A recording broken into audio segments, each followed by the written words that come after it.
안녕하세요. 30대 초반의 여성입니다. 저를 무슨 황금알 낳는 거위라고 생각하시는 시어머니 때문에 남편하고 이혼했습니다. 이미 다 끝난 마당에 자랑도 아닌데 다시 이렇게 사연을 쓰는 이유는 글로 적어 남겨두고 다른 사람들에게 제 상황을 털어놓는 것만으로도 머릿속이 좀 맑아질 것 같아서 그래요. 남편과 저는 대학 시절부터 아는 사이였습니다. 친한 사이는 아니었고 안부만 가끔 물으며 몇 년을 지내다가 우연한 기회로 가까워졌지요. 사귀기 시작하고 얼마 지나지 않아 남편은 다니던 회사에서 다른 회사로 이직을 했고 저는 회사를 관둔 뒤 회계사 시험을 준비하기 시작했습니다. 사실 연애를 시작했을 때만 하더라도 남편의 이직이나 저의 수험 생활은 계획에도 없던 일이었거든요. 그렇기에 이런저런 걱정이 많이 되었네요. 사실 저는 어머니가 안 계십니다. 제가 대학에 입학하고 얼마 지나지 않아 사고로 돌아가셨거든요. 어머니가 살아계실 때도 집안 형편이 좋지 않았는데 어머니가 돌아가신 이후로는 마치 늪지대로 빨려 들어가듯이 급속도로 집안 사정이 나빠지더라고요. 그나마 다행이었던 건 제가 당시 좋은 대학에 다니고 있었기에 과외로 생활비와 학비를 어느 정도 충당할 수는 있었습니다. 아버지가 계시긴 했지만 몸이 좋지 않으셔서 아버지가 벌어오시는 돈으로만은 살림을 꾸려나가기 힘든 상황이었거든요. 그렇다 보니 아버지께 어떤 다른 도움을 기대할 수 있는 상황도 못 되었지요. 결국 가난의 굴레를 벗어날 수 있는 건 공부뿐이라는 생각이었기에 저는 시험에 매달릴 수밖에 없었습니다. 남편은 그런 제가 정신적으로 기댈 수 있는 버팀목이 돼주었어요. 그때만 해도 남편에게 정말 고맙고 미안한 마음뿐이었네요. 남편과 저 두 사람만 놓고 본다면 저희 관계에는 아무런 문제도 없었습니다.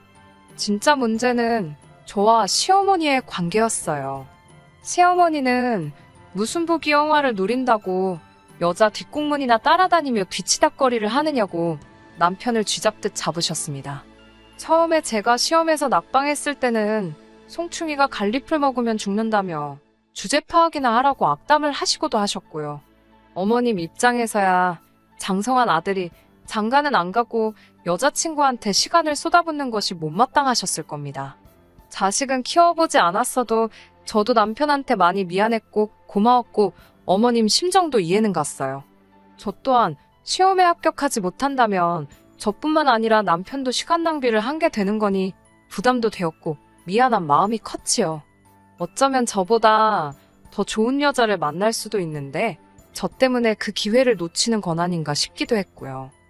결국 저는 어머님의 성화에 못 이겨 남편에게 헤어지자고 몇 번을 말하기도 했었습니다. 그때마다 남편은 자기는 어머님은 안 보고 살아도 저는 보고 살아야겠다며 저를 붙잡았어요. 고생 끝에 저는 회계사가 되었고 알만한 사람들은 한 번쯤 들어본 회사에 입사했습니다. 그리고 그때부터 어머님께서는 갑자기 태도가 돌변하시더군요. 세상에 둘도 없는 착한 시어머니 흉내를 내기 시작하시더니 주변 사람들에게는 아직 결혼도 안 한 저를 며느리로 소개하셨지요. 덧붙이시기를 별 볼 일 없는 며느리, 당신 딸이다 생각하고 뒷바라지를 했더니 이런 좋은 날이 왔다며 생색을 내셨습니다. 그런 이야기가 제 귀에 들어왔을 땐 어이도 없고 황당했지요. 힘든 수험 기간 동안 누구보다 저에게 너 같은 게 무슨 회계사냐며 생긴 것도 복도 지지리도 없게 생겼다고 악담을 퍼붓던 분이 어떻게 그런 거짓말을 입에 침도 안 바르고 하실 수 있는지. 그럴 때마다 남편을 생각하면서 참았습니다. 제가 가장 힘들고 어려웠던 시절 남편이 제 옆에 있어줬잖아요. 그랬기에 시험에 합격한 이후로 여러 가지 유혹도 많았고 좋은 혼처 자리도 많았지만 조금도 흔들리지 않고 남편과 결혼을 결심했던 겁니다. 하지만 어머님은 그런 저희 한계를 시험이라도 하고 싶으셨던 건지 자꾸만 도가 넘는 행동과 상식 밖의 요구들로 저를 힘들게 하셨어요. 결혼 당시 남편은 모아둔 돈이 거의 없었습니다. 연봉도 제 초봉의 절반 정도에 불과했지요. 민망해서 그런 건지 변명처럼 한다는 말이 제 뒷바라지하느라 돈을 모을 수가 없었다더군요. 솔직히 저나 남편이나 뒷바라지라고 표현을 하고 있긴 했지만 그렇다고 남편이 제 학원비나 생활비를 대준 것은 절대로 아닌데 말이에요. 물질적으로보다는 정신적인 뒷바라지라고 표현하는 게 적절하겠네요. 저도 시험 준비를 하기 전 회사 생활을 하면서 벌어둔 약간의 여윳돈이 있었기 때문에 그 돈으로 수험 생활을 해나갔습니다. 그렇기에 저 때문에 돈이 없다는 말은 인정할 수 없었어요. 다만 제가 그 부분을 문제 삼지 않았던 것은 돈이야 저도 벌게 되었으니까 큰 문제라고 여기진 않았거든요. 괜히 남편의 자존심을 건드는 건 아닐까 걱정도 되었고요. 그리고 어쨌든 남편이 저에게 큰 힘이 되어준 건 사실이니까 저도 금전적인 부분에서는 접고 가자는 마음도 있었고요. 친정아버지께서 많이 도와주지 못해 미안하다며 주신 2천만 원과 제가 모은 돈 3천, 그리고 남편이 가져온 2천만 원, 전부 합하여 7천이 있었습니다. 어머님께서는 당신 아들이 들고 있는 돈이 2천인 거지. 그동안 저 때문에 당신 아들이 까먹은 돈이 1억은 될 거라며 1억 받았다 생각하라는 억지를 쓰셨습니다. 솔직히 말도 안 되는 소리였지만 결혼하기로 마음먹은 마당에 시시비비를 가려서 뭐하나 싶더군요. 부족한 부분은 대출을 받아서 서울 외곽에 작은 아파트를 하나 샀습니다. 문제는 어머님이셨습니다. 어머님은 당신 아들이 경제적으로 저보다 처지는 상황이라는 걸 확실히 알고 계셨어요. 그런데 결혼식을 올린 이후로 어머님은 번번이 당신 아들의 한 달 월급보다도 비싼 가격대의 선물을 요구해 오시기 시작했습니다. 정말이지 전후사정 모르는 누군가가 봤다면 제가 어머님께 무슨 큰 빚이라도 졌다고 생각했을 거예요. 제가 생각이 없고 바보라서 어머님의 그런 무리한 요구를 다 들어드린 게 아닙니다. 오로지 남편의 입장을 위해서 그리고 가정의 평화를 위해서 참고 참았을 뿐이지 저도 이 상황이 정상이 아니라는 건 잘 알고 있었습니다. 그런 와중에 저는 한 사건으로 완전히 폭발하게 되었습니다. 남편에게는 여동생이 한 명 있었는데 어머님이 저에 대해서 뭐라고 이야기를 해놨는지 어지간히도 저를 무시하더라고요. 그나마 제가 회계사에 붙고 나니까 백수가 어떻고 나이값이 어떠고 그런 소리는 쏙 들어갔지만요. 제가 보기엔 아주 한심한 아가씨입니다. 남편 말에 의하면 고등학교를 졸업한 뒤 이것저것 배운다며 시간을 보내다가 뜬금없이 입법고시를 보겠다며 집에서 돈을 어지간히 가져다 썼다더군요. 이렇게 말하면 그렇지만 한 2년 하다가 못해먹겠다며 때려치더랍니다. 이후로는 7급 공무원을 하겠다더니 언젠가 9급 공무원까지 내려갔더라고요. 솔직히 요새 날고긴다 하는 머리 좋은 친구들도 9급 공무원 준비할 때 1년은 나 죽었다 생각하고 공부한다 들었습니다. 하지만 신우는 그런 노력이 전혀 없었지요. 말이 좋아 준비 중인 거지.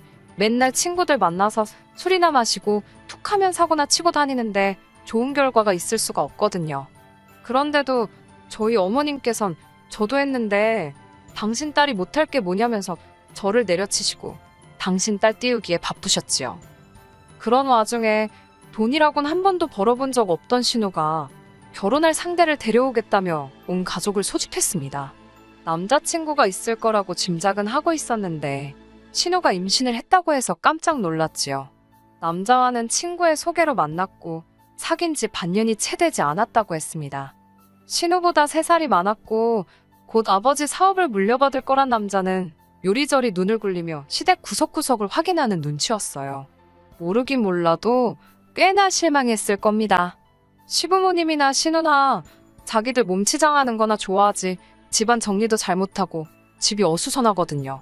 그나마 남편은 대학 다닐 때부터 혼자 살기도 했고 저랑 만나면서 많이 개선된 상태입니다. 아무튼 신우는 그런 남자에게 잘 보이고 싶어서 전전긍긍하는 눈치였어요. 그러면서 저에게 자기들 잘 어울리지 않냐고 평소답지 않게 살가운 척을 하더군요. 그런데 저는 말 한마디 얹고 싶은 생각이 안 들었어요. 그래서 그냥 그래 보이네요 하고 한마디 했지요. 그러자 시어머니는 올케라고 하나 있는 게 저렇게나 무심하다면서 혀를 차시더군요. 그러면서 신우의 결혼 상대라는 사람에게 또다시 당신이 별 볼 일도 없는 제 뒷바라지를 있는 힘껏 해준 덕분에 제가 회계사가 된 거라며 쓸데없는 말씀을 덧붙이셨습니다. 스쳐 지나가는 사람들에게 당신 체면치레 하자고 저에 대해 거짓말을 하시는 건 몇 번이고 참아드렸습니다. 하지만 이번엔 왜인지 짜증이 너무 나더라고요. 그래서 맞다고 어머님이 어찌나 안 될 거라고 악담을 퍼부으시는지 그런 어머님 때문에 오기가 생겨서 공부했다고 했네요. 그러자 그 남자가 좀 놀랐다는 듯이 어머님과 신우를 번갈아가며 쳐다보더라고요. 그러자 어머님께선 저더러 약 먹었냐고 헛소리를 하고 앉았다며 당황한 기색을 보이셨어요. 이후로 부쩍 어머님이나 신우는 저에게 말을 걸지 않았고 저는 그저 자리를 지키고 앉아서 어떤 대화가 오가는지 듣고만 있었습니다. 같은 여자로서 확실히 알겠던 건 남자는 신우를 그다지 좋아하는 것 같지 않았어요. 다만 신우가 아이를 가졌으니 모른 척 할 수는 없다는 분위기 같았지요. 신우를 좋아하는 건 아니었지만 보고 있자니 꽤나 안쓰러웠습니다. 게다가 남자는 회사에 일이 많다며 먼저 일어나 보겠다고 자리를 뜨더라고요.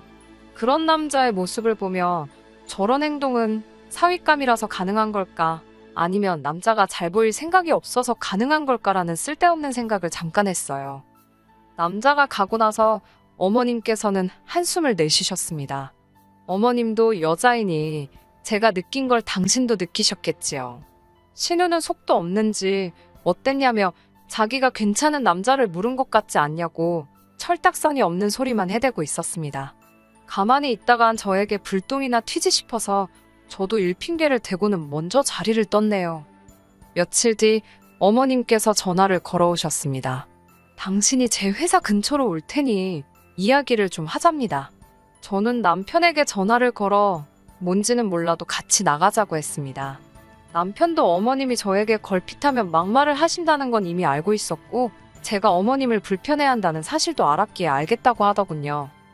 그렇게 어머님을 만났더니 역시나 어머님도 혼자는 아니셨습니다.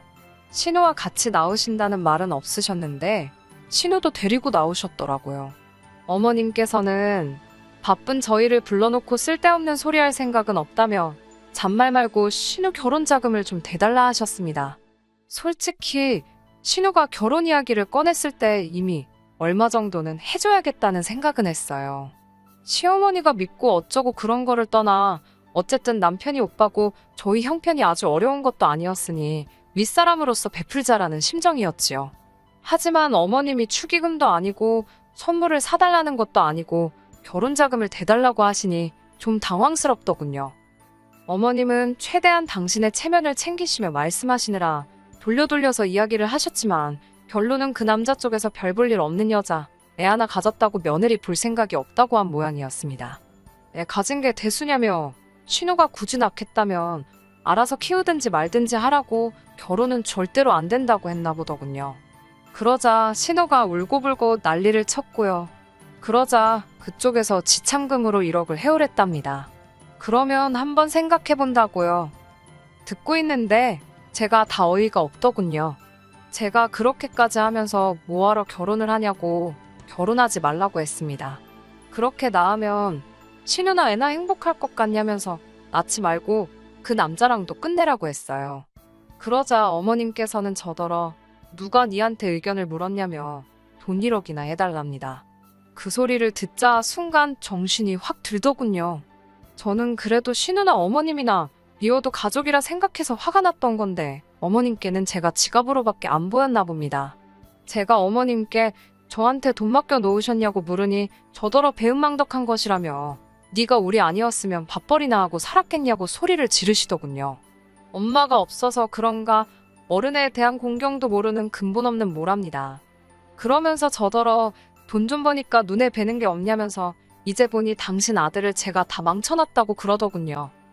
한동안 듣고만 있었습니다. 어머님이 어찌나 고래고래 소리를 지르시던지 목이 아프셨나 봅니다. 물 한 컵 드시는 순간 어머님이 저한테 악담이나 하셨지 해주신 게 뭐가 있냐고 물었습니다. 오히려 어머님이 저한테 이제 감사하셔야 하는 거 아니냐고요. 별 볼 일 없는 이 집구석 그래도 당신 며느리 회계사라고 어지간히 자랑하고 울고 먹지 않으셨냐고요. 저도 제 주변 사람들 다 사짜 남편 만나서 사는데 돈도 못 버는 남편에 백도 없는 시댁 이야기하면 쪽팔린다고 마구잡이로 쏟아냈네요. 어머님께선 그러자 저희 아버지를 들먹이셨습니다. 저는 그래도 저희 아버지는 당신 힘으로 벌어서 먹고 사시지 딸한테 돈 달라 소리는 안 하신다고 받아쳤습니다. 어머님께서는 맨날 집구석에서 하는 일 없이 계시면서 툭하면 며느리 주머니 털어먹을 궁리나 하시지 않냐고 몰아붙였어요. 그러자 카페 여기저기서 키득거리는 소리가 들리더군요. 신우는 울상이 되어서는 저더러 언니 너무한다길래 네가 제일 나쁘다고 능력도 안 되면서 시집갈 궁리를 하냐고 너도 네 밥벌이 좀 하고 살라고 쏴붙였네요. 쓰러진다며 생쇼를 하시는 어머님을 뒤로하고 카페를 나왔습니다. 남편이 절 따라 나오더라고요. 남편은 저에게 왜 이렇게 사람이 억세졌냐면서 가서 얼른 죄송하다고 하랍니다. 그러면서 한다는 소리가 죽을 때 돈 짊어지고 갈 것도 아닌데 있으면 자기 동생 좀 도와달랍니다. 자기가 죽을 때까지 평생 저에게 잘하겠다나요. 제가 나한테 평생 잘할 생각이면 지금 어머님한테 가서 당장 나한테 사과하시게 만들라고 했습니다. 어머님이 나한테 미안하다 하시면 내가 한번 생각은 해보겠다고요. 남편이 그런 저를 쳐다보더니 돈 좀 있다고 유세 떠는 거냐입니다. 맞다고 나 지금 유세 부리는 거라고 했어요. 미쳤냐는 남편에게 당신이랑 당신 어머니는 가진 것도 없이 이제껏 유세 부려놓고 왜 내가 돈 좀 들고 유세 부리니까 못 봐주겠냐고 물었습니다. 나는 이제 어머님의 그런 꼴값 받아들일 생각이 없다고요. 그러고도 분이 풀리지 않아서 남편에게 이혼하자고 했어요. 홧김에 내뱉은 말이었는데 내뱉고 나니까 속이 후련하더군요. 이혼하자는 제 말엔 남편은 꽤나 놀란 눈치였습니다. 고부 갈등으로 합의 이혼하자고 못을 박았네요. 그리고 이튿날 이번엔 어머님뿐만 아니라 아버님까지 저희 집에 오셨습니다. 이혼이라니 그게 무슨 소리냐면서 당신들은 저 없으면 못 산답니다. 저는 그런 말씀하시라고 남편이 제 수험 기간 동안 해준 거 제가 지금 몇 배로 갖고 떠나는 거니까 잡지 마시라 했습니다. 이 정도면 어머님 아버님도 남는 장사 하셨다고 욕심 좀 그만 내시라고요. 그렇게 저희는 이혼을 하게 되었습니다. 비록 이자료는 못 받았지만 그래도 한 가지 마음의 위안이 돼준 건 신혼집으로 장만했던 아파트였어요. 신혼 초에 남편이 대출받는다니까 어머님께서 개거품을 무시는 통에 제 이름으로 이빠이 대출받아 아파트를 샀었는데 그게 많이 올랐거든요. 어머님이 그거 반반 나눠야 된다고 억지를 쓰셨지만 남편 돈은 겨우 2천이었고 제 돈은 대출까지 해서 2억이 넘었습니다. 그걸 나눠달라니 어떤 정신 나간 엑스가 그걸 나눠주겠어요?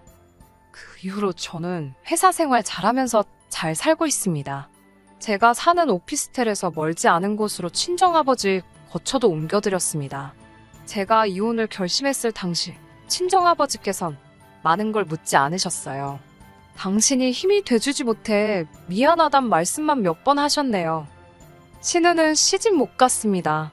이런 이야기를 해도 될지 모르겠는데 그쪽 집안에서 저랑 이야기를 해보고 싶다고 어떻게 제 사무실로 연락을 해왔더라고요.